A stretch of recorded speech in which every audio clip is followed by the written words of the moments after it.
Your neighbor just installed a Ring doorbell camera, and it's not just capturing their front porch, it's recording every time you leave your house, every time you get a delivery, everyone who visits you, and in some cases, it's even capturing what's happening inside your windows.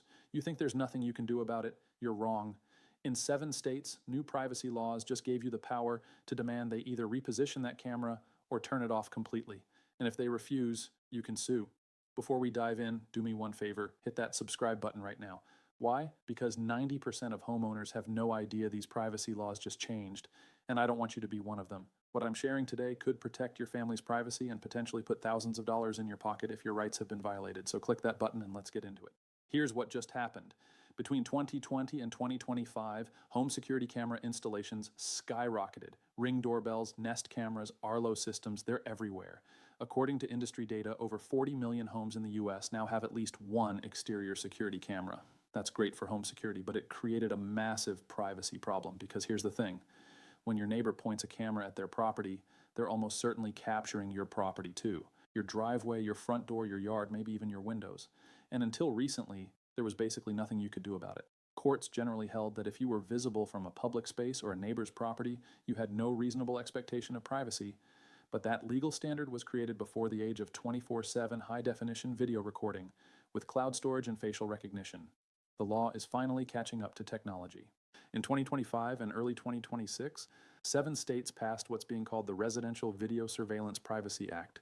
These states are California, Washington, Illinois, Texas, Florida, Virginia, and New York, and the lawsuits are already piling up. In California alone, over 1,200 cases have been filed in the first 2 months of 2026. We're talking about a fundamental shift in how privacy law applies to home security cameras. Let me break down exactly what these new laws say and what they mean for you. First, the core principle. You have a reasonable expectation of privacy in certain areas of your property, even if those areas are technically visible from neighboring properties. This includes your backyard, your side yards, the interior of your home visible through windows, and in some states, even your front porch and driveway if the camera captures them in unnecessary detail. The law creates what's called a proportionality test. Basically, your neighbor's security camera has to be proportional to their legitimate security needs. They can't capture more of your property than is reasonably necessary to secure their own property. Let me give you a real example of how this is playing out. A homeowner in San Diego installed a Ring camera above their garage. The camera had a wide-angle lens and captured not just their driveway, but also their neighbor's entire front yard, driveway, and front door. The neighbor asked them to adjust it. They refused, saying they had a right to protect their property. The neighbor sued under California's new law. The court ordered the camera owner to either replace it with a narrower lens that didn't capture the neighbor's property, or reposition it so it only covered their own driveway. When they refused again, the judge fined them $500 per week until they complied and awarded the neighbor $8,000 in legal fees. This isn't a one-off case. It's happening all over the country right now. Another case in Austin, Texas got even more attention. A neighbor installed multiple cameras that created overlapping coverage of the entire street, including direct views into the plaintiff's backyard and bedroom windows. The plaintiff, a single mother, testified that she felt constantly surveilled, couldn't let her kids play outside without being recorded, and had to keep her curtains closed 24/7. The jury awarded her $75,000 in damages for invasion of privacy and emotional distress. The defendant had to remove 3 of the 4 cameras and reposition the remaining 1. Quick question before we continue. Are you subscribed yet? No? Then you're missing out on legal updates that could protect your family's privacy. Hit that button now because what I'm about to reveal next is the specific legal language you need to use when confronting a neighbor about their camera. Most people use the wrong words and destroy their case before it even starts, so here's what you need to know. The new laws establish a 3-step process for handling these disputes. Step 1, document the intrusion. Before you do anything else, you need evidence. Take photos and videos showing exactly what the neighbor's camera is capturing. Stand where the camera is and take pictures of what it can see. If it's capturing your property, document that. Do this during different times of day because lighting and angles matter. Also, check if the camera has night vision capability. Some cameras that seem harmless during the day become much more invasive at night with infrared. Keep a log of incidents where you felt your privacy was violated. Maybe you were sunbathing in your backyard and noticed the camera pointed at you. Maybe you had a private conversation on your porch that was being recorded. Document dates, times, and circumstances. Step 2. Attempt informal resolution. This is legally required in most states before you can sue. You have to give your neighbor a chance to fix the problem. Send them a written notice, and this is important. Use certified mail so you have proof they received it. In your letter, be specific. Don't just say their camera bothers you. Explain exactly what it's capturing, reference the specific statute in your state, and request specific action. For example, your Ring doorbell camera installed at your front door captures my entire driveway, front porch, and the interior of my living room window. Under California Civil Code Section 1708-8, I have a reasonable expectation of privacy in these areas. I respectfully request that you reposition your camera within 30 days to eliminate coverage of my property. Keep a copy of this letter. If they don't respond or refuse to act, you've now satisfied the informal resolution requirement and can proceed to Step 3.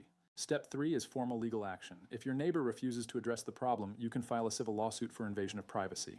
In most states, you can seek injunctive relief, which means the court orders them to move or remove the camera. Monetary damages for the violation of your privacy, emotional distress damages if you can prove the surveillance caused you anxiety or fear, and attorney's fees and court costs. Here's the part that surprises most people. You don't need to prove financial harm. The violation of your privacy itself is the harm. Courts are recognizing that constant video surveillance creates psychological stress, restricts your ability to enjoy your own property, and constitutes a legal injury even if there's no economic damage. Let me tell you about another case that perfectly illustrates this. A couple in Seattle had a neighbor who installed a camera system with 8 cameras. 2 of those cameras were positioned in a way that captured the couple's hot tub area in their backyard. The couple had installed a privacy fence specifically to create a secluded space, but the neighbor's cameras, mounted on a second-story eave, looked directly down into the yard. The couple stopped using their hot tub. They felt constantly watched. They sent a certified letter asking the neighbor to adjust the cameras. The neighbor replied saying the cameras were for security and they weren't changing anything. The couple sued. At trial, they presented evidence that the cameras were recording 24/7 and the footage was stored in the cloud. Their attorney argued that this created a permanent record of their private activities in an area where they had a clear expectation of privacy. The jury agreed. They awarded $35,000 in damages and ordered the neighbor to remove the offending cameras within 10 days or face contempt charges. If you're finding this helpful, imagine what you'll learn in my next video about the 5 things security camera owners don't want you to know about their legal liability. Hit subscribe right now so you don't miss it, because that video could change how you think about neighborhood surveillance forever. Now here's where it gets really interesting. The new laws also address something called capture versus storage. Your neighbor might argue, I'm not watching the footage, it just records for security purposes. Doesn't matter. Under the new statutes, the mere capture and storage of your private activities is a violation. They don't have to actively watch it. The fact that it's being recorded is enough. Some courts have even ruled that the potential for future viewing creates a chilling effect on your privacy rights. You modify your behavior because you know you could be watched at any time, even if you're not being actively monitored at that exact moment. This is a huge shift from previous legal thinking. Let me address some common defenses that camera owners try to use. Defense 1, I can record anything visible from my property. Not true anymore. The new laws specifically reject this argument. Yes, you have limited privacy in areas visible from public spaces, but your neighbor's property is not a public space, and continuous video surveillance is different from casual observation. Defense 2, I need the wide angle for security. The courts apply a necessity test. If you can achieve the same security objective with a narrower lens or different camera position, then the wide angle isn't necessary. Your security needs don't override your neighbor's privacy rights. You have to find a balance. Defense 3, I posted a sign warning that cameras are in use. A warning sign doesn't create consent. Your neighbor didn't agree to be surveilled just because you put up a notice.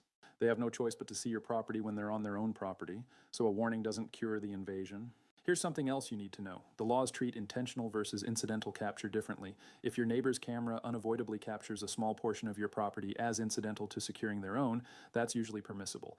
But if they angle the camera in a way that primarily captures your property, or if they zoom in on your windows, that's intentional and that's a violation.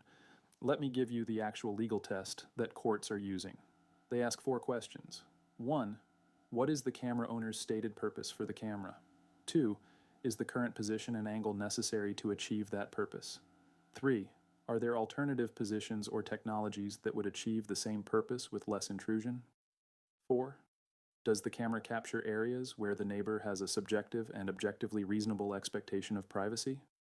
If the answer to question 4 is yes, and the answer to question 3 is yes, the camera owner loses. It's that simple. Now let's talk about Ring specifically, because they're the 800-pound gorilla in this space. Ring has over 20 million active devices in the US. Their doorbell cameras are everywhere, and they're causing the most problems because of where they're typically installed. Ring doorbells are mounted right next to the front.